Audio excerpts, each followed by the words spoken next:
Hello, and on today's live show, my normal catch up on what the news is going on around the Pico world.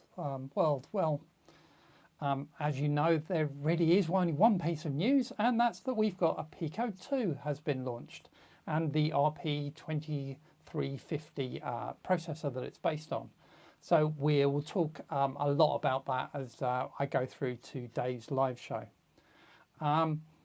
And we'll touch on the projects and things that I've been working on and the other pieces of stuff that I think is exciting. And of course, answer any of your questions or any questions. I'll try to answer any of your questions anyway.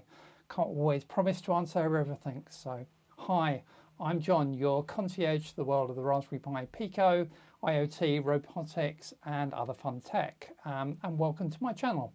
This is my live stream. It's a little bit more of a relaxed view and chat with you guys, and a bit more of an opportunity to have an interactive conversation rather than all of my sort of other video broadcasts. If this is the first time you've joined me, welcome and thank you very much for joining. If you're returning, that's even better. Thank you very much for coming back. I do really appreciate it. And please remember to subscribe if you're not already subscribed, like and engage with the channel. I really appreciate that. So how are we? I hope you're all going well. It's the summer here in the UK, or as much as summer as we ever get. It's been pouring down with rain the last 2 days, but a little bit more of a downtime. But then August really hasn't been quite as much of a downtime as I thought. I thought I was going to have a little bit of time off, watch the Olympics, go to my nephew's wedding. Hi Ben, if your hope married life is treating you well. Yes, so there I was at my nephew's wedding in August, enjoying the day, looking at my phone while they were signing the register, only to see that Pico 2 had just been announced. So that was great. Good timing. So I had a busy day the next day trying to put out some content for you guys to tell you what I thought of Pico 2 and the RP2040. So yeah, all good. Hope your August has been equally exciting. So what's on today's agenda on this interesting live show? Well, normal agenda really, so to talk around the Pico news, what's going on and what I think is worth being aware of, projects that I'm working on and projects that I've seen in the community that I actually think are worth following and looking at, and then what's going on around my channel, what's my plans for the channel coming into the autumn. I'll talk a little bit about that, and then we'll do a little bit of Q&A as well, and opportunity to answer any of your live chat as well, and any questions that you've got, or take comments or thoughts. All welcome and open. So yeah, so let's get on to the news. So what is the big news that's happened since I last talked to you in a live stream? Well, there's only one bit of big news really, isn't there, which was the Pico 2 and RP2040. Well, we all knew it was coming. I've talked about it being coming about 2 or 3 of these live streams ago. It was pretty signposted it was going to happen. I didn't know it was going to be whatever it was, 12th of August, but oh well. Perhaps I should have been following a little bit more closely onto the GitHub updates. I might have spotted it, but yeah, that's when it was out. So it's there. If you haven't seen it, I put out the next day a nice video talking all about the features of the Pico 2 and RP2040 and the things that I think we ought to be aware of going into it. And they all look pretty good actually. By and large, there's there are not that many negatives on it, so it all looks like good stuff. Go have a look at that video if you haven't. People actually quite liked that video.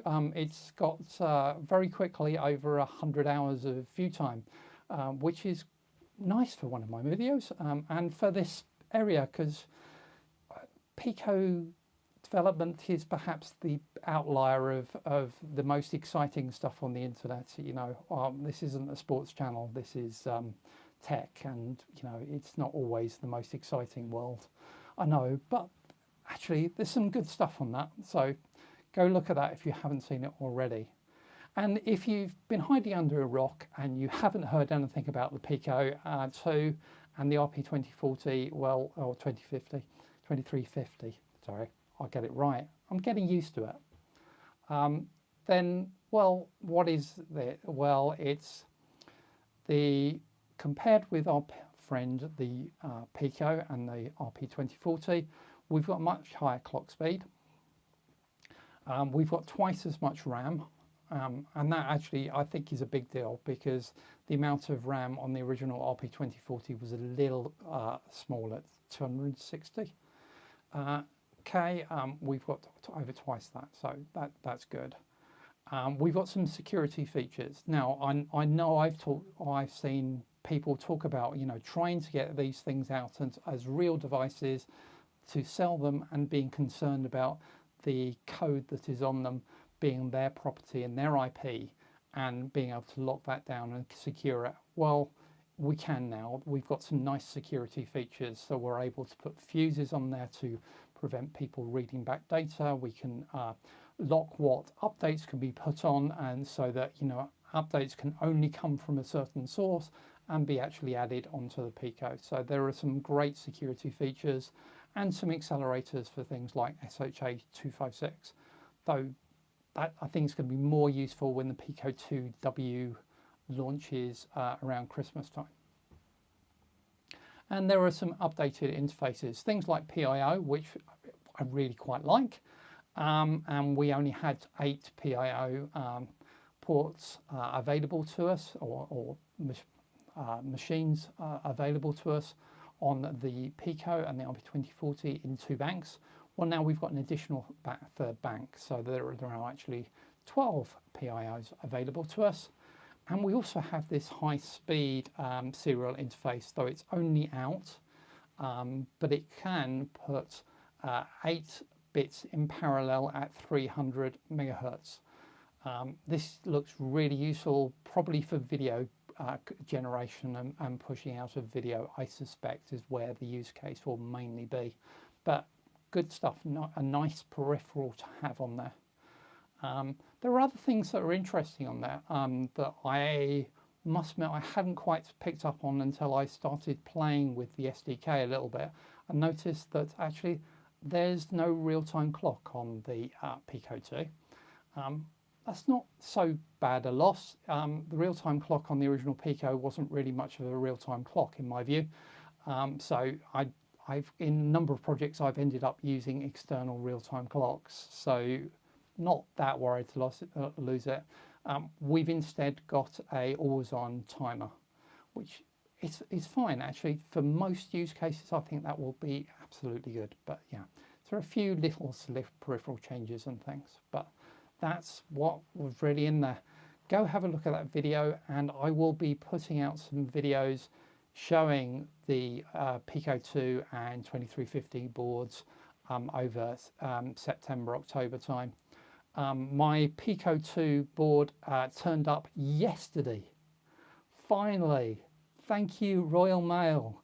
It took it a whole 7 days to send me something that on next day delivery. But oh well, never mind. I'll do some stuff on that. So other bits of news, well, I've already mentioned the Pico 2W. We now know that that's coming out at the end of the year. Whether that's announcement at the end of the year or actually availability at the end of the year, I don't know. I suspect it's going to be, here's the spec and details, now order it, and you might get it sort of February, March time, but we'll see. Saying that, actually, the Pico 2 from 14th to having one now at the end of the month, it's only about two and a half weeks. So actually, it's been pretty quick. And if the same is true of the Pico 2W, that would be even greater. If it's nice and backwards compatible with everything else, that will also be great. The Other thing coming out, I guess, in parallel with this and is of course a new version of the SDK. And we've got the SDK version 2.0.0 that is now out. And by and large, most of what's in this update is actually about the RP2040. So you've got all of the new services like, you know, the boot lock and security, the power management. Oh yeah, there's quite nice new power management on the RP2040. You can get the amp draw of the processor down way lower than we could on an RP2040. It's quite nice. There's the always on timer. There's a floating point, double precision floating point unit, which is great. I did a little bit of test actually this morning on my new Pico 2. You probably remember I did a video a while ago on calculating the value of pi to 1,000 decimal places, and I could get a Pico to do about 180 of those per minute. Well, on a Pico 2, I can do 381 of those a minute. I'll do a video on this at some point, I'm sure. But yeah, the floating point unit actually has a huge effect on the performance of code like that. Outside of the world of just the RP2030 and Pico 2, there are also some other things in the SDK 2.0.0. One is for the Pico W. So if you're using a Pico W and you're using WPA connectivity and version 2 to connect to your Wi-Fi, like most of us do, well, we've now got WPA version 3 support available on the Pico 2. They've also put in consistent support for the Pico RP2040 and Pico 2 RP2350 for FreeRTOS kernel. And they've done that by creating their own branch of the FreeRTOS kernel, and there is a new repo in Raspberry Pi space with that in there. And the final real change is a slight change to the build process. When we've all built binaries, we all build ELF binaries and UF2s. And you probably know a UF2 is actually derived from the ELF. It's a processing of the ELF binary that goes on to, and we had a utility called ELF2 UF2 that did that. Well, actually that's being ditched, and the Pico tool utility is going to be used instead. Now that could be nice because actually we can set that up in a way where we don't have to recompile all that and rebuild that for every single one of our projects. And I'll explain how to do that in a future video as well. So that's roughly what's in the SDK 2.0.0. As a sort of high level, I'll do a proper video on this, I promise.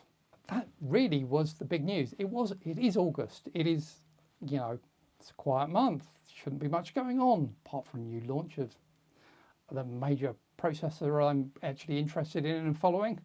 But yeah, did I miss anything else? If I did, please do let me know, and we can see where we go from there.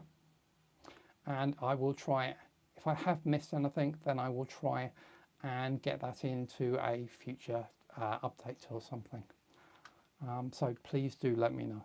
So projects, let's talk about what's the projects going on and what have I been working on and things. Well, you know, as I repeatedly say on this channel, on this live stream, actually you've seen a lot of the live stuff of the projects I do because I put a lot of them out there.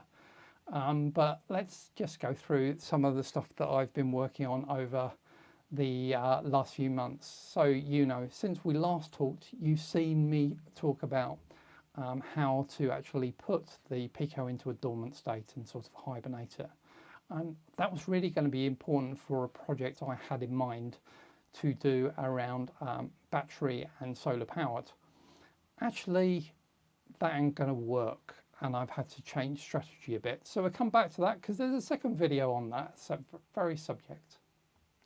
I also put out a video talking about Python, and this first real Python video I've done in Pico space. But people keep on telling me, well, couldn't you do this in Python? Why haven't you done that in Python? It's much easier to do that in Python. And for some things, it is easier to do it in Python. For some things, it's not. And you can get much better results in C and C++. So I wanted to do a little bit of comparison and sort of say, look, pick your tool. Python's great. C and C++ are great. Other languages are great too. We need to be conscious of what is the right tool and the right way of doing things for us, based on our skills, where we're up to with our abilities, and what is the right tool to actually solve this problem. I've had a bit of a knockback from some people on that video. They felt I was knocking Python a little bit too hard, because I compared how many times Python could calculate the value of pi to 1000 on an original Pico, to which the answer in a minute, to which the answer is once. It takes just about 37 seconds, something like that, to calculate pi to 1000 decimal places. So that's, yeah. It's interpreted languages, they're different. But there are other things like, doing web services, which is actually much easier to do as a client on Python, though you wouldn't be able to do all the background processing stuff that I am able to do using my approach to doing those in C and C++. So, swings and roundabouts, no. So we also went back into the world of sleep, and I looked at the sort of deep sleep approach to the Pico. Now this is what I'm actually going to end up using on our future project, because I'm able to actually have some bits of the processor working, and the bit I wanted was actually a counter. So I need to count signals coming from a sensor, and I can do that while the processor is asleep using deep sleep mode. So that's what I'm going to do. So current wise, whereas dormant is about 0.7 milliamps, deep sleep is about 1.6, 1.5 milliamps. So it's quite, you are talking about a lot more current. That's compared with a Pico that's fully awake, that's really around 22 milliamps. So you're still getting a large saving. And the other video I've put out is one of me playing with my Pi Pico W base lightsaber. So this is a project that I came back to. It's the project I actually did at the very beginning of playing around with the Raspberry Pi, pre-Pico W and anything. And I built an IoT lightsaber as a wall light. So I've gone back to that and redone the code, redone my, adjusted my circuit board design so that I could actually run it on a Pico W. And yeah, I've done a much more in-depth video really just talking about that. Back in the day when I actually did my original lightsaber, I wasn't quite so focused onto the world of YouTube. So it was nice to get that out there. It's not had a great deal of pickup from the community to watch that video. I'm not quite sure why. Perhaps I'm the only geek who loves Star Wars. I don't know. Do you guys like Star Wars? Is a lightsaber cool? Because I think it is, but perhaps that's just me. Don't know. Answers on a postcard or answers on an email or message, DM, and let me know. Are lightsabers still cool? I thought they were, but oh well. And finally, batteries, measuring battery voltage.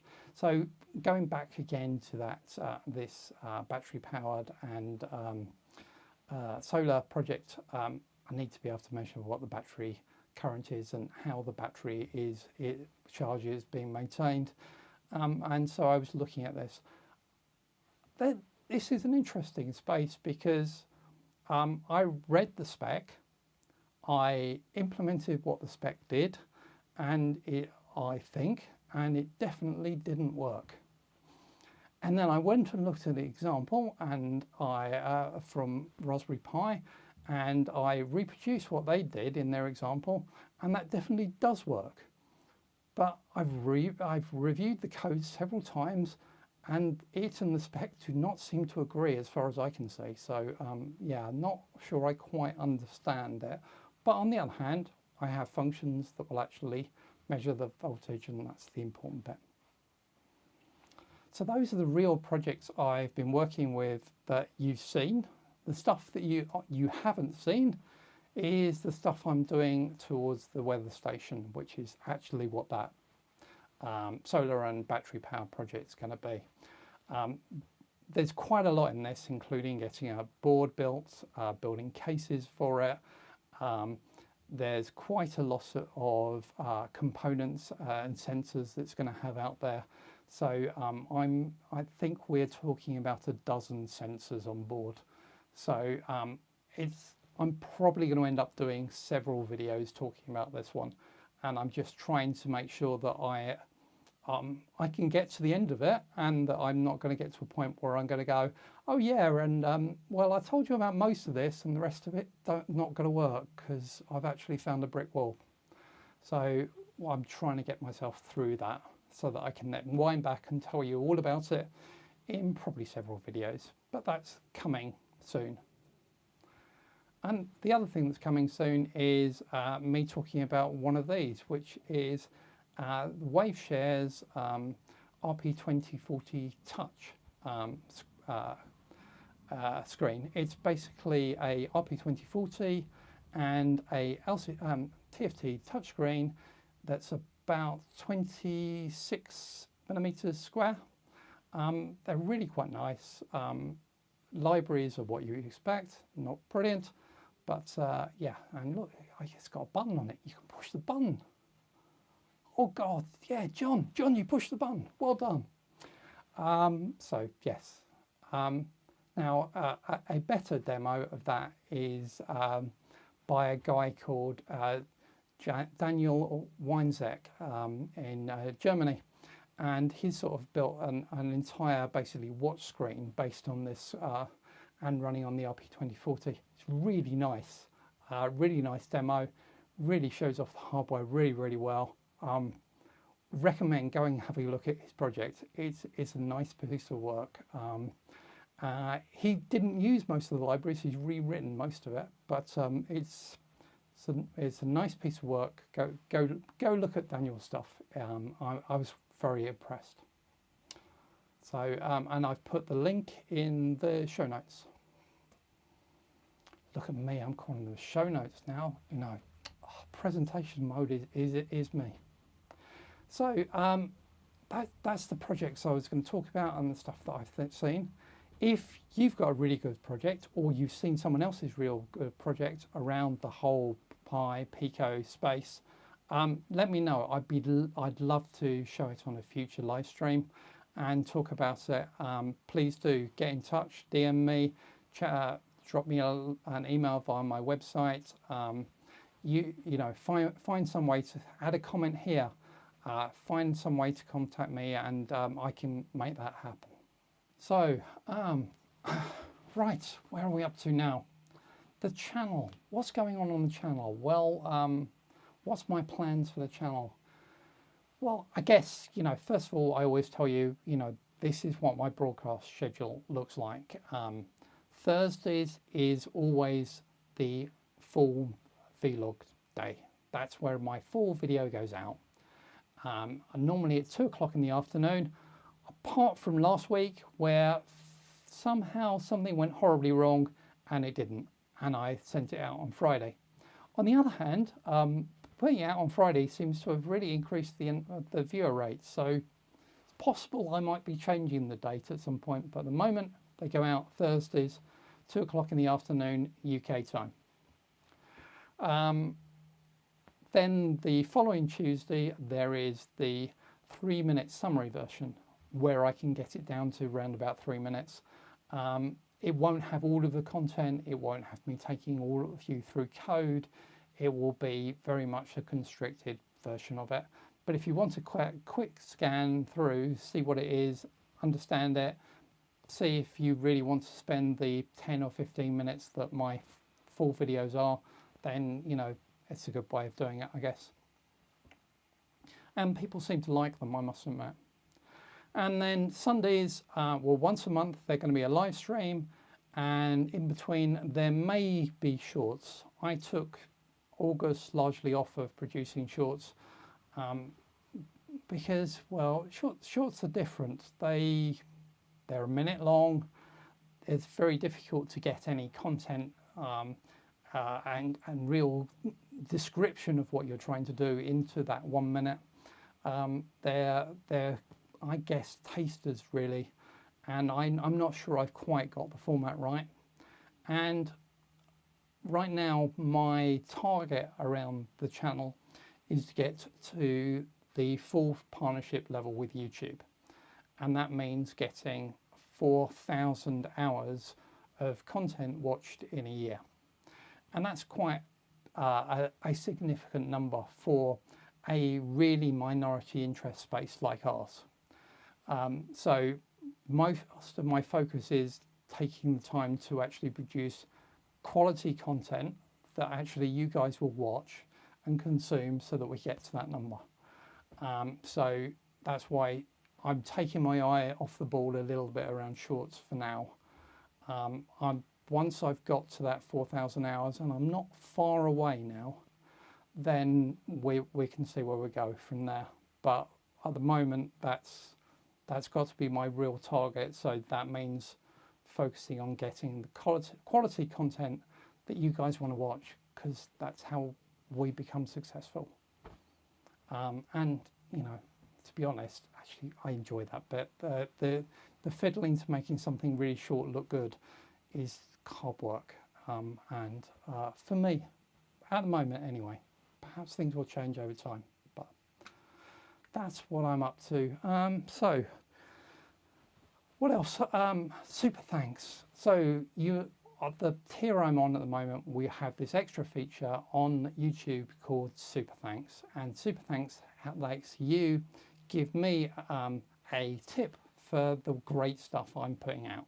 So if you like the video, if it really helps you, if it accelerates your project, accelerates your learning, or you just enjoyed it, you can just tip me, you know, a couple of dollars or lots of dollars, and I can use that for what I'm planning on using it for, which is trying to get myself to the open source conference in San Francisco next year. Whether I manage to get enough money to get myself there or not, I don't know. I have talked about this Super Thanks a lot on every video, and I was beginning to wonder if anyone was ever going to actually click the button. But several people have actually in the last since the last live stream clicked that button, so thank you. If you've given me a tip, if you've actually said thank you for the stuff I've done, thank you. It really makes a huge difference and makes me feel that actually I'm doing the right thing and things are going forward. So please keep doing that. I really appreciate it, and I appreciate all of you watching, and yeah, it's all good. I'm continuing, you know, putting out some reels and some short stuffs on other social media channels. I'm on everything. Perhaps my focus a little bit more in towards Instagram and LinkedIn than the other sites. And I must admit my website needs some work because I haven't done a lot on there recently. So, but those are the other places to find me. And please follow me all of those. My courses are up on Udemy, and remember, you know, my courses and revenue I get from some of the sponsorship is what actually allows me to do this stuff and to bring this stuff to you, because without that I'd have to be out being an employee slave again, and in that world where my time is paid for and every thought I have is paid for, and releasing stuff onto this world of YouTube and releasing content is really difficult, because yeah, in every company I've worked with, my IP and everything I think about first belongs to the company. and my stuff, yeah, therefore has to take a step back. So there are courses out there on getting started with a Pico, building little projects with your Pico, FreeRTOS as a framework for the Pico, IoT to actually connect MQTT for the Pico W, and web service clients from a Raspberry Pico W as well. And for the next 5 days, and the next 5 days only, they are on sale if you take the voucher codes that I've actually uploaded onto YouTube. There is a link from the show notes to the post on the channel, which actually has all of the codes that you need to buy those at maximum discount. That will be over within 5 days. So if you're interested, please go for it now.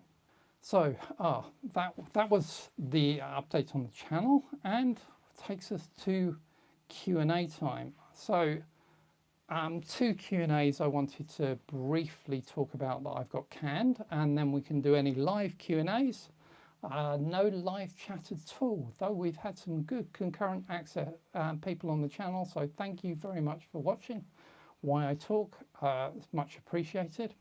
So the first one, I talked last time about debug probe and a viewer's question around, is the debug probe from Raspberry Pi worth the money? And I talked way too much about that.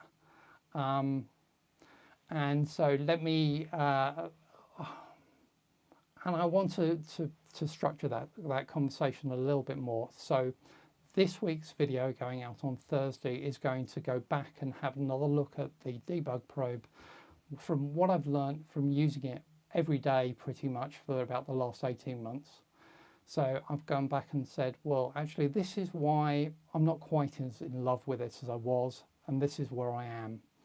I still like it. It still fits in some really nice spaces, but actually there are other things that I do as well, and I'll tell you all about that on Thursday. So keep an eye out for that.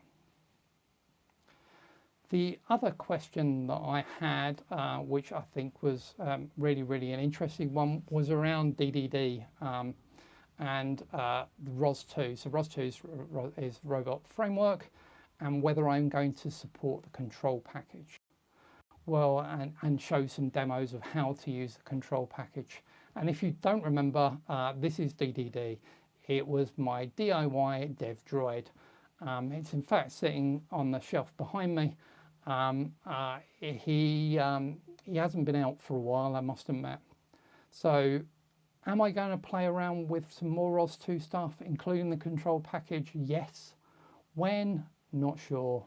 It's got to fit in around everything else I'm trying to do. My plan is largely to try and convert him into a Star Wars droid of some sort, R2-D2-like, though with a lot more sensors on than R2-D2 has in most replication versions. And I will get into the control stack properly, but it's, yeah, no, there isn't a video in the pipeline ready to go. So that was the Q&A. So live Q&A.